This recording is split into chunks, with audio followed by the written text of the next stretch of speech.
Welcome to Daily Life Connection as we continue to explore who God is.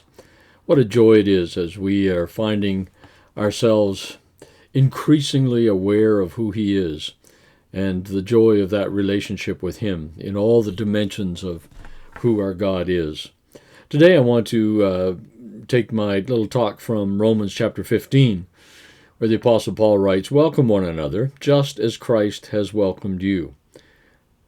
Jesus, of course, saying, "If you've seen me, you've seen the Father." So when it talks about Jesus welcoming people, that is the exact representation of the Father. That is a declaration of who the Father is.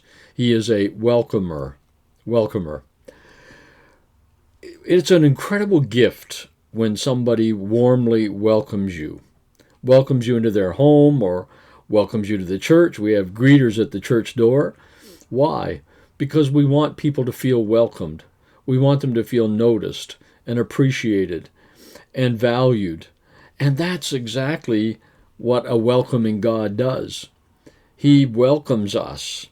He stands at the door, if you will. He says he stands at the door of our heart and knocks, and if we will open the door, He will come in if we welcome Him. But first of all, He has welcomed us.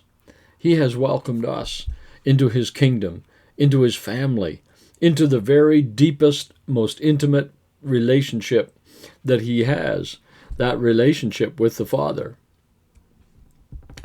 And it is in that relationship that we find our life and our joy and our peace, and He welcomes us into it. We're not coming to the door like beggars, hoping that maybe He'll throw something out, that He'll maybe give us a few coins, or maybe even a sandwich. No. When we come to the door, He welcomes us. He welcomes us into everything that He has. Welcome into the kingdom. Welcome into my Father's heart. Welcome into the joy of the relationship of the Trinity. So today, as we come to Him in our devotional time or whatever, let's be reminded that as soon as we stop and recognize His presence, as soon as we turn our face toward Him, He is welcoming us. He is arms outstretched, a smile on His face, welcoming us into His presence. Now, I know it's easier to believe that when we think we've done quite well, keeping the rules and the commandments today. But what about those days when we mess up? What about those days when we don't do as well with our attitudes or our actions? You know what? Luke 15 gives us the scenario there, doesn't it?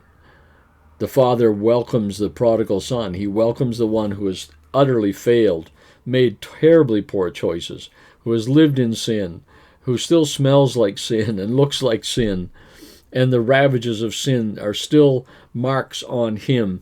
And yet the Father welcomes him exuberantly, exorbitantly, enthusiastically welcomes him. And it's there have been times when I have been somewhere and somebody welcomed me, but it was kind of a formal, it was because that's their job or that's what they did. Sometimes at Walmart greeters and welcome to Walmart. But it's mostly because of their job. It's not because they're personally joyful to see you in particular. But, when we look at the Luke 15 story, we see a Father who is passionately welcoming that particular son, knowing full well who he is. Isn't that good news today? The God who knows us full well, everything about us, welcomes us uninhibitedly, exorbitantly, lavishly welcomes us, and welcomes us into everything he is and everything he has. That's something to think about today. The God who welcomes every last human being ever has lived or will live, are welcomed by the Father. That's who he is. He's a welcomer into his kingdom, into his life, into his love, into his joy, into his peace, into his comfort, into his power, into his encouragement, into his strength, into his glory, into his compassion, into his mercy. He welcomes us into all of that today. So as we go before him in prayer, let's just look at him and know that he's welcoming us. That's good news. Let's think about it. We'll talk again tomorrow.